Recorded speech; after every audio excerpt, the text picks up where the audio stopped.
Hello and welcome UPSC aspirants. This Sunday, the nuclear bomb dropped on us. The prelims question paper of 28th May is something like that. In this session, we are about to discuss whether the current affairs sections of the question paper was tough, moderate or easy, as well as we will trace the origin of questions so that we could understand the new pattern of the questions and prepare a blueprint for our mains preparation. And if, God forbid, next year prelims question paper. So let's start with the current affairs sections of UPSC prelims 2023. At a first glance, if you see the current affairs sections of the question paper, you will find out that almost 17 questions has been there. 17 मैं almost इसलिए कह रहा हूँ क्योंकि कई बार कुछ एक questions ऐसे होते हैं जो कि दो डोमेन से सॉल्व होते हैं या दो डोमेन्स में आते हैं, किसी दो पर्टिकुलर सब्जेक्ट्स में आते हैं. It can B solve either through current affairs और लेट्स से ज्योग्राफी के मैप के क्वेश्चन से भी वो सॉल्व हो सकता है. तो you can club them into either of them, यानी कि कोई अपनी सुविधा के हिसाब से उसे ज्योग्राफी के मैप सेक्शन में भी डाल सकता है या फिर वो करंट अफेयर्स के सेक्शन में भी डाल सकता है. तो अगर ये नंबर वेरी भी करता है तो 17 टू 18 19 और 17 टू 16 15 ऐसा वेरी कर सकता है. If you see the type of the question, जो भी इंटरनेशनल हॉट एरियाज़ हैं जिसमें कि इश्यूज़ चल रहे हैं, उन सारे एरियाज़ की मैप लोकेशंस के बारे में क्वेश्चंस पूछा गया था, सच एज नॉर्गनो कारबाग का एरिया और इससे रिलेटेड डॉनबास, चार्ट गुयाना, माली, ईटीसी, ये सारे एरियाज़ पूछे गए थे. टेक्नोलॉजी का भी क्वेश्चन पूछा गया था but in application sense. Application के बारे में पूछा गया था, न कि जो सरकार ने योजनाएं अनाउंस करी हैं, कितना बजट एलोकेट किया है, इन सारी चीज़ों के बारे में क्वेश्चंस नहीं था. रैदर टेक्नोलॉजी का एप्लीकेशन, ये सारी चीज़ों के बारे में क्वेश्चंस पूछे गए थे. इसके साथ ही साथ G20 और दूसरी चीज़ें भी पूछी गई थी. बट एक नया एवेन्यू जो कि यूपीएससी ने खोल दिया है वो है स्पोर्ट्स का. एक क्वेश्चन चेस के ऊपर और एक क्वेश्चन और जो कि करंट का तो नहीं था लेकिन स्पोर्ट्स से था, वो भी पूछा गया था. It is related to something award. तो शुरू करते हैं आज का सेशन. सबसे पहले बात करते हैं पहले क्वेश्चन की, which is about global compact for safe, orderly and regular migration. Recently all the countries of the United Nations have adopted. अब यहाँ पे देखो ऑल द कंट्रीज के बारे में बात हो रही है. हैव अडॉप्टेड, उन्होंने कुछ अडॉप्ट किया है. First ever compact international migration, the global compact, that is GCM. ठीक है. The objectives and commitments stated in GCM are binding है. तो ऐसा क्या हो सकता है? क्या यूनाइटेड नेशंस सारे देश को कंपेल कर सकता है कि तुम बाउंड हो इसे अडॉप्ट करने के लिए? तो ये देखने से ही या पढ़ने से ही लग रहा है कि ये फॉल्स है. And this also is false statement. इसके लिए एक्सप्लेनेशन अगर हम देखें, देन ये 164 कंट्रीज़ के द्वारा अडॉप्ट किया गया था, लेकिन यूनाइटेड स्टेट्स, हंगरी, इजराइल और चेक रिपब्लिक और Poland itself voted against the compact. इस कॉम्पैक्ट के अगेंस्ट में वोट किए थे और 12 देश और भी थे जिन्होंने ऐसा किया था. और ये बाइंडिंग इसलिए भी नहीं हो सकता है बिकॉज किसी भी देश की इंटरनल सॉवरेंटी उसके हाथ में होती है, न कि यूनाइटेड नेशंस के हाथ में. उसको कंपेल नहीं कर सकता है कि तुम अपनी सॉवरेंटी को साइड करके और तुम जो ये कॉम्पैक्ट है इसको एग्री कर लो, इसको अडॉप्ट कर लो. ठीक है. तो that's why these two statements are false. But the interesting part is in the third statement. GCM addresses internally migration or internally displaced people also in their objectives and commitments. क्या internally displaced और internally migrated जो population है उसको भी GCM address करता है, yes और no? The answer is yes, ये एग्री करता है. And how I find that because in the New York declaration of that paper itself, the third paragraph, the 16th paragraph and the 20th paragraph not only mention but also describe कि internal migrations के जो displaced people हैं उनको हम कैसे address करेंगे, उनके issues को हम कैसे रिजॉल्व करेंगे. तो ये क्योंकि माइग्रेशन एक लॉन्ग टर्म प्रॉब्लम है. तिब्बत का माइग्रेशन जो इंडिया में, तिब्बती इसका जो माइग्रेशन इंडिया में हुआ था, अफ़गानिस्तान से भी कुछ लोग आए थे, और अभी जो कानून CA बनाया है, वो सारी चीज़ें हैं जिसकी वजह से माइग्रेशन एक बड़ा इशू था. तो हमने माइग्रेशन का जो है वो क्वेश्चन देखा. नाउ इसको अगर जो कवर करना होता तो मैं इसको कवर करता करंट अफेयर्स और न्यूज़पेपर मैगजीन से ही, कोई अदर सोर्स नहीं. अगर होता तो ठीक, नहीं होता तो कोई बात नहीं. और मैं इसे रखूँगा मॉडरेट टू हार्ड के सेंस में. ये क्वेश्चन इतना ईजी नहीं था क्योंकि ये डायरेक्टली किसी सोर्स से नहीं आया हुआ था. Now moving to the next question which is reason often mentioned in news. तो ये कौन से रीजन्स हैं? इसमें पहला है नॉर्थ कीवू, इटूरी, और दूसरा जो रीजन है नारगोनो कारबाख रीजन, और खैरसन और जेफरजोजिया रीजन. ये 3 रीजन्स दिए हुए हैं। इन तीनों रीजन्स को अगर जो तुम ध्यान से देखोगे तो तुम पाओगे पहला जो नॉर्थ किवू और इटूरी का रीजन है वो डेमोक्रेटिक रिपब्लिक ऑफ कॉन्गो यहाँ पे पाया जाता है। ये दो डिस्ट्रिक्ट्स जैसी जगह हैं जो कि आपस में अक्सर कॉन्फ्लिक्ट्स में रहते हैं। नारगानो कारबाख का रीजन 2 साल से चल रहा है। अजरबैजान और आर्मेनिया के बीच में ये कॉन्फ्लिक्टिंग रीजन है, न्यूज़ में भी आया था और करंट अफेयर्स की मैगजीन्स में भी लगातार फ्लोट कर रहा था। खारसन और ज़ेफ़्रोज़िया यूक्रेन का जो रीजन है जिसमें ज़ेफ़्रोज़िया के पास न्यूक्लियर पावर प्लांट थे जिससे यूक्रेन में पावर सप्लाई होती थी, उसको कैप्चर कर लिया था। ज़ेफ़्रोज़िया को कैप्चर कर लिया था ऑलमोस्ट रशिया ने। तब से ये लगातार न्यूज़ में बना हुआ है। तो क्योंकि ये कोई भी मैच नहीं कर रहा है, that's why the answer is D. ठीक है, ठीक है। मैंने पीछे का आंसर शायद नहीं बताया था, जस्ट अ सेकेंड। मैं पीछे का जो आंसर है वो है ए। ठीक है, the correct answer of this question is A. Now moving to the next question. मैंने यहाँ पे उस मैप भी दे दिए हैं ताकि तुम्हें अगर जो डाउट हो तो उसमें तुम देख करके अच्छे से समझ सकते हो। और इसको भी कवर करने के लिए तुम जो करंट अफेयर्स की सेक्शन थे उससे तुम मैप और एटलस को अगर जो कवर करना चाहो तो वहाँ से कवर कर सकते हो। Now next question is about United Nations water World Water Development Report. According to the United Nations World Water Development Report 2022, India extract more than a quarter of world's groundwater withdrawal each year. यानी कि दुनिया जितना पानी ground water से निकालती है उसका 1/4 1/4 कौन निकाल लेता है? इंडिया निकाल लेता है, ऐसा पहला स्टेटमेंट बोल रहा है। Now the second statement is India needs to extract more than a quarter of world's ground water each year to satisfy drinking water and sanitation needs of almost 18% of world's population. तो दो part में इसको break कर देते हैं। एक part तो ये है कि इंडिया की जो 18% की पॉपुलेशन है उसको ये सेटिस्फाई करने के लिए ये पानी निकालता है। तो जो 18% की जो कैलकुलेशन है वो सही है। 17.7% ऑलमोस्ट इंडिया की पॉपुलेशन है एज़ कम्पेयर टू वर्ल्ड, यानी कि 18% हम लोग लगभग इंडिया की पॉपुलेशन वर्ल्ड के कंपेयर में रखते हैं। तो this part is true, but the other part India needs to extract more than a quarter of world's ground water, ये सही नहीं है। बिकॉज क्योंकि सिर्फ ग्राउंड वाटर से ही हम अपनी नीड को सेटिस्फाई नहीं कर सकते हैं, उसके लिए दूसरे मेथड्स भी हैं, जैसे कि वाटर मैनेजमेंट का मेथड हुआ, रेन वाटर हार्वेस्टिंग का मेथड हुआ, वाटर कंजर्वेशन का मेथड हुआ। ये सारे के सारे मेथड्स भी हम लोग इस्तेमाल कर सकते हैं अपनी वाटर की नीड को पूरा करने के लिए। And that's why the answer is C, which is statement 1 is correct but statement 2 is incorrect. यहाँ पे आंसर लिखा हुआ है। ठीक है, आई एम प्रीटी श्योर कि तुम्हें ये बातें समझ में आ गई होंगी। इन केस तुम्हें कोई भी डाउट हो या कोई भी ऐसा क्वेश्चन लगे कि जिसमें आंसर गलत है तो प्लीज़ मुझे कमेंट सेक्शन में बताना। अच्छा, एक और चीज़ नेक्स्ट क्वेश्चन पे जाने से पहले, वो ये कि पिछले 2 सालों से लगातार वाटर को लेकर के कई सारे डेवलपमेंट हो रही थी। इसको मैं कहूँगा, क्लब करूँगा थीमेटिक डेवलपमेंट्स में। थीमेटिक डेवलपमेंट से मेरा मतलब ये है कि तुम वाटर को एज अ टॉपिक देख लोगे अगर, तो तुम पाओ कि यूनाइटेड नेशंस 2023 में एक वाटर कॉन्फ्रेंस करता है, 2022 में एक रिपोर्ट निकालता है, इंडिया वाटर विजन निकालता है जो कि @2047 के नाम से है। ये एक थीम है जो कि लगातार डेवलप हो रही है। मेंस में इस तरह से बहुत सारे क्वेश्चंस आते हैं। तो जब भी कभी करंट अफेयर्स के कोई टॉपिक को प्रिपेयर करो तो ये देखो कि क्या ये किसी थीम का पार्ट है। अगर ये किसी थीम का पार्ट है देन मेक श्योर कि तुम उस थीम का एंटायर स्पेक्ट्रम, तुम उसके उस थीम का पूरा जो क्रोनोलॉजी है वो तुम देख करके समझ सको कि डेवलपमेंट किस तरीके से ग्रेजुअली हो रहा है। Now let's move to the next question which is Wolbachia method या Wolbachia method. Wolbachia method is sometimes talked about with reference to which one of the following. इसका आंसर स्ट्रेट फॉरवर्ड है, current affairs में था 2021 में। A is controlling the viral disease spread by mosquitoes which is Wolbachia method with reference to the controlling the viral disease spread by mosquitoes. ये Indonesia में practice किया जा रहा था। Wolbachia is a bacterium that lives inside the mosquitoes and can help to protect them from getting infected with viruses.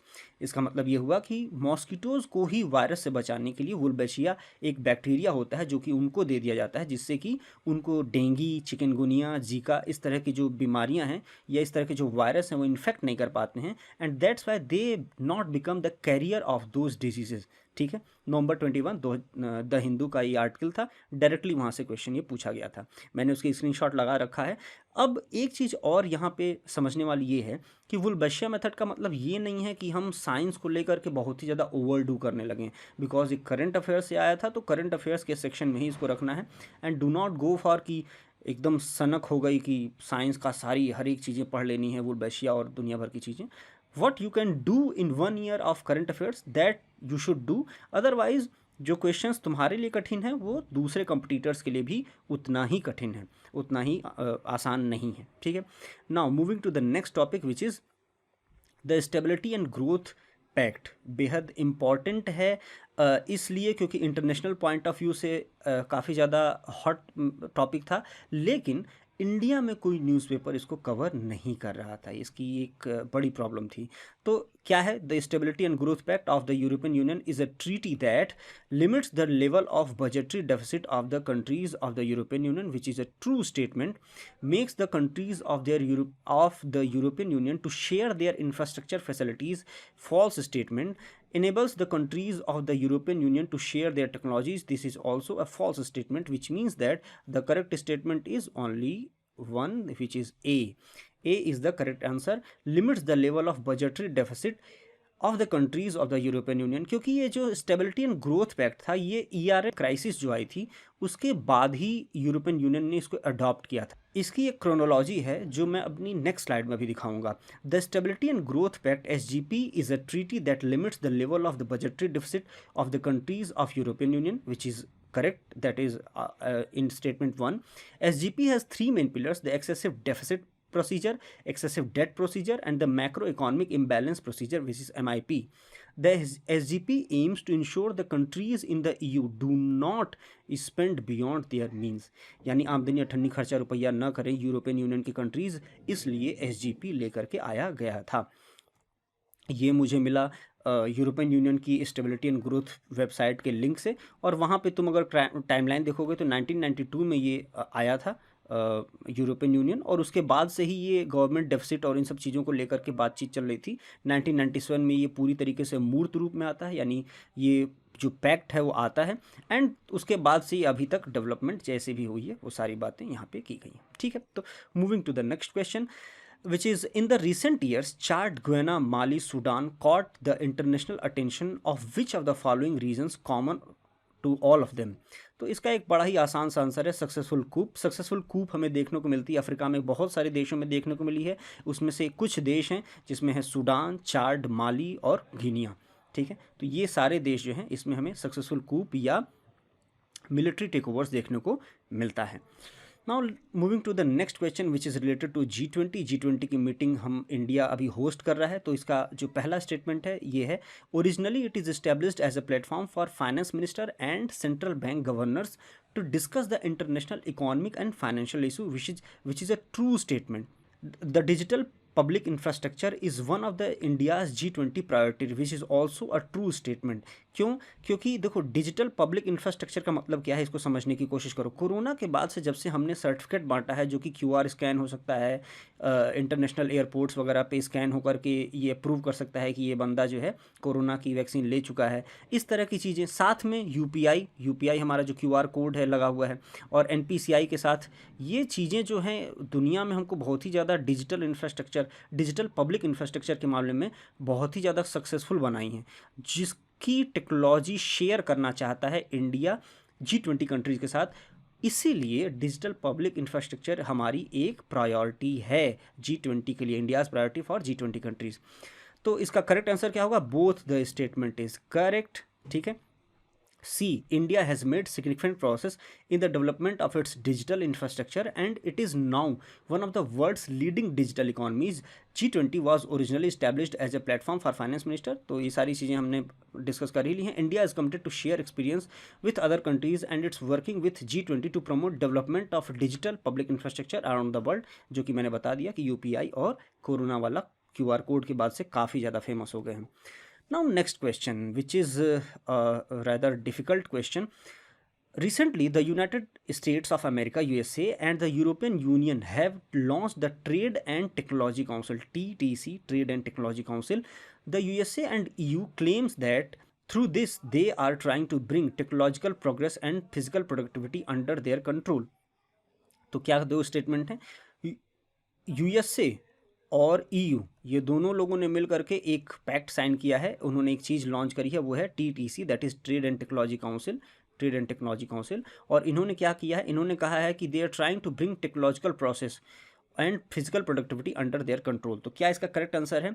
The second statement is false, the second statement is false and the first statement is true, कि इन्होंने trade and technology council तो launch किया है, लेकिन ये कुछ भी share USA और ईयू ने कभी इस पैक्ट के थ्रू ये नहीं कहा कि वो टेक्नोलॉजिकल प्रोग्रेस या टेक्नोलॉजिकल ट्रांसफर ऐसा कुछ करना चाहते हैं, फिजिकल प्रोडक्टिविटी ऐसा कुछ करना चाहते हैं। And that's why the statement 2 is false, the statement 1 is true and the correct answer is C, जो कि है यहाँ पे। ठीक है, this is the correct answer. So let's move to the next topic which is area of conflict mentioned in news. Again map से question जो कि इंटरनेशनल रिलेशन से रिलेटेड है, करंट अफेयर से रिलेटेड है। डोनबास, कचिन और Tigray. तो Donbas जो है वो रीजन बहुत ही फेमस है और ये रीजन है यूक्रेन का, तो सीरिया नहीं है, इसलिए ये मैच नहीं हुआ। कचिन जो है वो रीजन है म्यांमार का, जो कि चाइना के साथ कॉन्फ्लिक्टिंग सिचुएशन में है, तो ये इथोपिया का नहीं है, that's why it is wrong. Tigray is related to Ethiopia and not north Yemen and that's why it is also incorrect. तो कितना करेक्टली मैच है? None of them is correctly matched, which is also explained by this graphs also. D is the correct answer for this question. Now moving to the next question which is related to Ukraine border. Ukraine land border किसके साथ share होता है? बहुत ही आसान question था, 2 सालों से लगातार एक्सपेक्ट कर रहे थे हम लोग आने के लिए, लेकिन ये अभी जाकर के आया। इसका करेक्ट आंसर है A is the correct answer which is only 2। Ukraine shares border with Hungary and Romania which is here and here, तीसरा और छठा। और इसको मैप से यहाँ पे तुम देख सकते हो, जहाँ पे ये हंगरी है और रोमानिया ये है, ये दोनों ही साथ में बॉर्डर शेयर कर रहे हैं यूक्रेन के साथ। Now next question is, which one of the following countries has been suffering from decades of civil strife and food shortages and was in news in the recent past for its very severe famine? The correct answer is Somalia. Somalia अपने famine और civil strife, civil जो war चल रही है वहाँ पे, उसकी वजह से न्यूज़ में है, क्योंकि वहाँ पे एक बड़ा ग्रुप है, एक बड़ा समुदाय ऐसा है जो कि इस्टेब्लिशमेंट के साथ, यानी कि जो गवर्नमेंट है उसके साथ कन्फ्लिक्ट में हमेशा रहता है। ठीक है, तो Somalia has been state of civil war in the state of civil war for over 20 years. The conflict has displaced millions of people and made difficult to provide food. This ये जो line है वो United Nations की line है। ठीक है, now let's move to the next question which is handloom. National handloom day is on 7 August. 7 अगस्त को डिक्लेयर किया गया है नेशनल हैंडलूम डे, और ऐसा इसलिए किया गया है क्योंकि स्वदेशी मूवमेंट भी इसी दिन लॉन्च हुआ था। Both the statement are correct and they are explaining each other. ठीक है, तो वो दोनों ही बातें हैं कि ये बात सही है कि स्वदेशी मूवमेंट इसी दिन लॉन्च हुआ था, इसीलिए इसको हैंडलूम डे घोषित किया गया, और ऐसा हुआ। तो क्योंकि नेशनल हैंडलूम डे बहुत ही पहले डिक्लेयर किया गया था, लेकिन अभी हाल के दिनों में कुछ मोबाइल ऐप लॉन्च किया गया है और भी दूसरी चीज़ें की गई हैं, जिसकी वजह से ये करंट अफेयर्स में आया था, तो वहाँ से ये क्वेश्चन इन्होंने पूछ लिया। The correct answer is A, this is the correct answer. And the government of India has declare 7 August as national handloom day in 2015, और इसकी जो 2022 की थीम थी वो थी and Indian legacy, handloom and Indian legacy. ठीक है, now let's come to the next question which is related to Switzerland. Switzerland is one of the leading exporter of gold in terms of value. ठीक है, तो value के terms में gold का सबसे बड़ा एक्सपोर्टर स्विट्जरलैंड है। This is a true statement. ठीक है, the Switzerland has second largest gold reserve. अब अगर तुमने कभी मैप में स्विट्जरलैंड को देखा हुआ तो यूरोप में लैंडलॉक्ड कंट्री है, बहुत ही छोटी सी, और यहाँ पे माइनिंग जैसी कोई चीज़ है नहीं, और माइनिंग होती भी तो भी यहाँ से इतना ज़्यादा गोल्ड निकल नहीं पाता, बिकॉज यहाँ का जो लैंडस्केप है वो वैसा माइनिंग के लिए नहीं है। जर्मनी वगैरह में कोयला निकलता है, बट गोल्ड यहाँ पे यूरोप में कम ही कम निकलता है। अब इस चीज़ को अगर इस नॉलेज के साथ इसको अगर सॉल्व करने की कोशिश करो तो इसका जो आंसर आता है वो है C, which is statement 1 is correct and statement 2 is incorrect. ठीक है, स्टेटमेंट जो सी है वो आंसर है। Switzerland is one of the leading exporter of golds in terms of value, yes, and Switzerland exports 86.7 billion worth of gold. Switzerland has long history of gold refining and trading. The country is home to some of the world's most sophisticated gold refineries. दुनिया में सबसे बेहतरीन gold refineries अगर जो कहीं किसी के पास है तो वो है स्विट्जरलैंड के पास। और ये कहाँ से आया है क्वेश्चन? ये आया है द हिंदू के आर्टिकल से डायरेक्टली। द हिंदू का आर्टिकल तुम्हें अगर यहाँ पे दिखाई पड़ रहा हो, ये है द हिंदू का आर्टिकल 27 जनवरी 2022। Swiss gold export to China and India hit multi year high. और यहाँ पे तुम्हें दिखाई पड़ेगा Switzerland is world's largest gold refining centre and transit hub, ये भी यहाँ पे है। एक वेबसाइट और है जो कि गोल्ड और स्विट्जरलैंड के रिलेशन को ही बताती है। It says that world's rank 1 है इन टर्म्स ऑफ एक्सपोर्ट। ठीक है, अगर तुम इस ग्राफ को देखोगे जो कि इसी वेबसाइट का ही पार्ट था, तो इंडिया जो है वो सबसे ज़्यादा इंपोर्ट करता है 33.8%, पूरी दुनिया में सबसे ज़्यादा इंपोर्ट करता है। सेकंड नंबर पे चाइना है। फर्स्ट नंबर पे अगर जो कोई एक्सपोर्ट करता है तो वह है यूनाइटेड किंगडम, और जो दूसरे नंबर पे एक्सपोर्ट कर रहा है वह है 11.2 के साथ यूनाइटेड स्टेट्स। ठीक है, and the third position is by Burkina Faso. तो गोल्ड जो है, जो अनरिफाइंड गोल्ड है, वो यूनाइटेड किंगडम और यूनाइटेड स्टेट्स के पास ज़्यादा है, बुर्किना फासो के पास भी काफ़ी ज़्यादा है। और इम्पोर्ट के मामले में कहा जाए तो वो इम्पोर्ट इंडिया और चाइना सबसे ज़्यादा कर रहे हैं। Now moving to the next question, which is related to CBDC, that is Central Bank of Digital Currency. Central Bank Digital Currency blockchain पे चलने वाली एक करेंसी है, जो कि क्योंकि अभी कुछ ही दिनों पहले गवर्नमेंट ऑफ इंडिया ने digital currency, digital except UPI मत समझना इसे, यूपीआई के अलावा ब्लॉकचेन पे बेस्ड अपनी एक नोट लॉन्च किया था। सीबीडीसी उसे कहते हैं, सेंट्रल बैंक डिजिटल करेंसी, उसको लॉन्च किया था और उसकी बेसिस पर इन्होंने क्वेश्चन पूछा है। It is possible to make payments in digital currency without using US dollar और SWIFT system, which is a true statement. A digital currency can be distributed with the condition into it such as a time frame for spending it. ये कह रहा है कि एक particular time period के बाद, suppose करो कि किसी महीने की पहली तारीख को तुम्हारे पास सैलरी आती है, तो वो 30 तारीख को एक्सपायर कर जाएगी सैलरी, यानी तुम्हारे अकाउंट से वो गायब हो जाएगी, डिलीट हो जाएगी। ऐसा करके अगर कोई करेंसी काम कर देती है, डिजिटल करेंसी कोई ऐसा काम कर देती है, तो क्या वो सेंट्रल बैंक डिजिटल करेंसी हो सकती है? क्या सेंट्रल बैंक डिजिटल करेंसी इस तरह का काम कर सकती है? Then this statement is also true. ठीक है, ये स्टेटमेंट भी ट्रू है। और अगर तुम इसके एक्सप्लेनेशन को पढ़ोगे, the CBDCs are not subject to the same regulation और traditional crypto currencies and can be use to make payments without need of third party, and hence ये इसे स्विफ्ट की या फिर जो यूएस डॉलर है उसकी ज़रूरत नहीं है। ठीक है, CBDC can also be programmed with condition such as time frame for spending. China में इस तरह का एक्सपेरिमेंट थोड़ा सा हुआ था कि उन्होंने कुछ पैसे दिए थे और छोटी बाजार में उन्होंने ट्राई किया था कि आप इसे खर्च करना चाहें तो खर्च कर सकते हैं, बट ये this will expire after a certain period of time. तो लोगों ने उस तरह का एक्सपेरिमेंट वहाँ पे किया है और वो सक्सेसफुल भी रहा है, इंटरेस्टिंगली। तो CBDCs are new money, you can say, ये based on blockchain and crypto currency, ये उससे कुछ रिलेट करता है। तो सी इसका करेक्ट आंसर है। Let's mark C is the correct answer for this question. Now moving to the next topic which is relates to heavy industry. Consider the following heavy industries: fertilizer plants, oil refineries, steel plants. Green hydrogen is expected to play a significant role in decarbonizing. Decarbonizing मतलब यहाँ से carbon का emission बंद किया जा सके, ऐसा possible हो, उसको डीकार्बनाइजेशन कहते हैं। How many of the above industries, तो ये सारी की सारी इंडस्ट्रीज़ में डीकार्बनाइजेशन हो सकता है।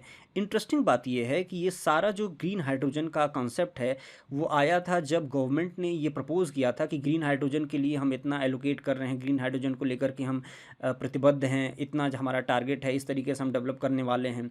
लेकिन वहाँ से कोई क्वेश्चन नहीं आया कि कितना एलोकेशन हुआ, क्या विजन है, कोई क्वेश्चन नहीं। टेक्नोलॉजी नहीं थी, टेक्नोलॉजी के ऊपर उन्होंने एप्लीकेशन बेस्ड क्वेश्चन पूछा कि एक्चुअली में ग्रीन हाइड्रोजन कर क्या सकता है। तो फर्टिलाइज़र प्लांट को क्या वो कर सकता है, डिकार्बनाइज कर सकता है, या वहाँ की जो फ्यूल है उसको रिप्लेस कर सकता है।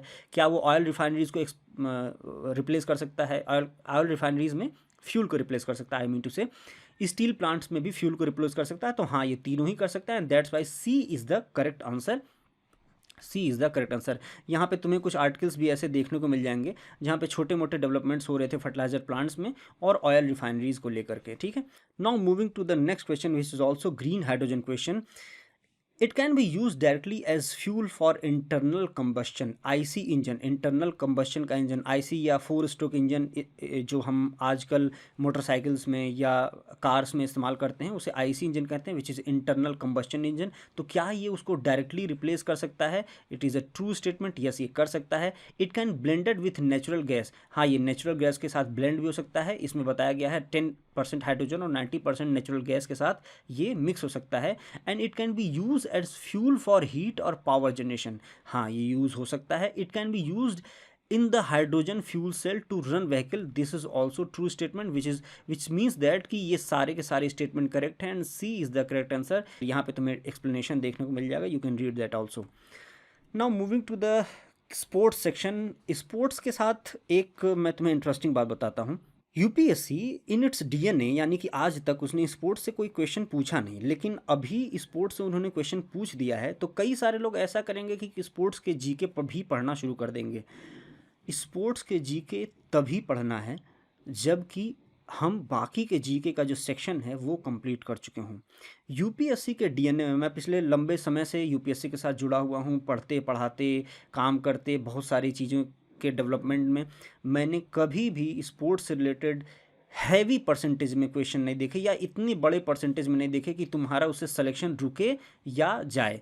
ये वही लोग कर सकते हैं जो लोग का रैंक आ रहा है पर उनको आईएएस नहीं मिल रहा है या दूसरी रैंक्स पोजीशंस नहीं मिल रही हैं जो वो चाहते हैं. तो वो इस बारीक बारीक चीज़ों पे ध्यान देते हैं कि ठीक है, मेंस में अगर जो कभी जो छोटा क्वेश्चन अगर स्पोर्ट्स का आ रहा है तो वो स्पोर्ट्स के लिए अलग से 10 क्वेश्चन तैयार करेंगे, प्रिपेयर करेंगे, ताकि वो क्वेश्चन आए तो वहाँ पे भी वो कर लें. लेकिन ये क्वेश्चन तुम्हारे सिलेक्शन के लिए बेस नहीं बनेंगे. That's why do not stress upon that. UPSC के डीएनए में ही नहीं है कि वो स्पोर्ट्स के क्वेश्चन पूछता है, कभी उसने पूछा नहीं है, नहीं वो आगे पूछेगा. मैं इसको कहता हूँ अपनी, जब मैं स्टूडेंट से बात करता हूँ कि भाई ये उड़ती तितली है. उड़ती तितली का मतलब आज यहाँ बैठी है कल कहीं और बैठ जाएगी. केवल यूपीएससी को अपनी अनप्रडिक्टेबिलिटी दिखानी है तो वो इस तरह के चेस से कभी पूछ लेगी, कल को टेनिस से पूछ लेगी, किसी दिन किसी आइस हॉकी से कोई क्वेश्चन पूछ लेगी. तुम इस तरह से सारे क्वेश्चंस अगर प्रिपेयर करते जाओगे तो तुम ख़त्म हो जाओगे, मतलब तुम्हारे लिए जीके का अंबार हो जाएगा. स्पोर्ट्स क्योंकि यूपीएससी के डीएनए में नहीं है, दैट्स वाई ये सबसे लास्ट प्रायोरिटी है हमारे लिए कि स्पोर्ट्स. अच्छा, सब कुछ प्रिपेयर हो गया है, ठीक है, तो फिर स्पोर्ट्स भी प्रिपेयर कर लेते हैं, but do not make it top of the list. अपनी टॉप ऑफ द लिस्ट में स्पोर्ट्स को बिल्कुल मत रखना unless until you are preparing for other examination except UPSC. ठीक है, यूपीएससी के अलावा अगर जो तुम किसी और उसमें तैयारी कर रहे हो, एसएससी में या किसी दूसरे एग्ज़ाम्स की, देन अदर बात है, कोई बात नहीं. लेकिन अगर स्पोर्ट्स को ही तुम टारगेट करके पहले टारगेट पे चलोगे तो यूपीएससी में कभी भी सक्सेसफुल नहीं होगे, बिकॉज ये रिपीट नहीं होने वाला है. So let's solve this question. 44th chess olympiad बहुत ही इंटरेस्टिंग है. पहले रशिया में होने वाला था, फिर वहाँ पे लड़ाई हो गई, तो अभी इंडिया में हुआ, चेन्नई में. पहला स्टेटमेंट है, it was the first time that chess olympiad held in India. जो ऑफिशियल मैस्कॉट है उसका नाम है Thambi, which is correct statement. एक वेस्टी जिसको कहते हैं, जो लुंगी जैसा होता है, धोती जैसी होती है, वो पहने हुए एक आदमी, एक घोड़ा था यानी नाइट था, जो कि चेस में होता है. The trophy of the winning team in the open section is vera Menchik cup. ठीक है, तो ओपन सेक्शन में वेरा मैकेनिक कप था, नहीं ये गलत होता है. Vera mechanic is women's cup. ठीक है, तो ये वुमेंस का सेक्शन था, इसलिए फॉल्स स्टेटमेंट है. The trophy for the winning team in the women's section is Hamilton Russell cup. ये दोनों ही उल्टा है. हैमिल्टन रसल कप जो है वो यहाँ पे है, यानी कि ओपन सेक्शन में है, और जो वुमेन कप है वो वेरा मैकेनिक है, क्योंकि वेरा मैकेनिक जो थी वो पहली चेस टूर्नामेंट की विनर थी, वो पहली चेस चैंपियन थी, इसलिए उसके नाम पे इस तरह का चैंपियनशिप जो है वो चलता है. वो तुम यहाँ पे पढ़ सकते हो, that Vera Menchik cup is an annual chess tournament for women. It is named after Vera Menchik, the first women's world chess champion. ठीक है, and the first statement is official mascot was named Thambi, younger brother, a chess knight dressed at traditional Tamil male attire vetti in white shirt. Hamilton Russell cup is team chess championship for amateur held in the conjunction of chess olympiad. तो इस तरीके से हम देखें तो ये भी false statement है. तो ये है, और जो पहला स्टेटमेंट है वो भी जो है वो ट्रू है, and that's why the correct answer is B. The correct answer is B, only 2. The 44th Chess Olympiad was held at Chennai in India 1992.